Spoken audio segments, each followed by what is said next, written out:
Situata e krijuar nga përmbytjet në qarkun e Lezhës vijon të mbetet problematike. Në fshatrat Spiten, Tresh dhe Markatomaj, 10 hektar tokë bujqësore ndodhen prej 8 ditësh nën pushtetin e ujit.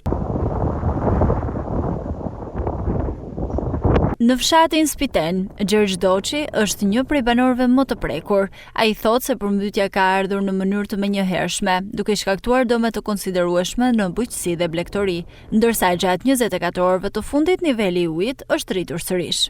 Natura. Të nesme më këtu ka qenë përmbytje njëjtë komplet. Ka bo dëme? Po dëme, kam 5 dylim ullën ujë.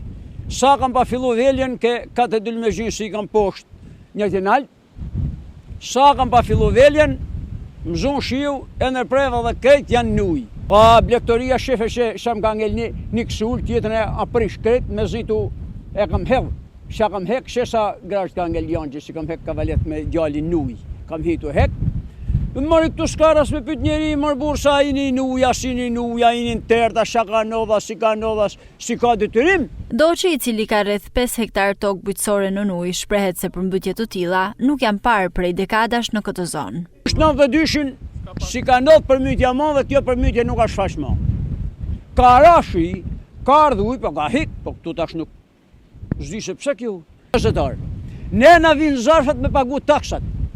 Çfarë taksash do të pagujon me këtë përmbytje? Si kam guzim, unë kam qenë përgatit, do të djalin me pagu taksat, i thëm ja. Qarku i Lezhës vijon të jetë në ndikimin e rreshjeve intensive të shiut, çka po vështirëson procesin e evadimit të ujrave në zonat e përmbytura, në bashkitë e Lezhës dhe të Kurbinit.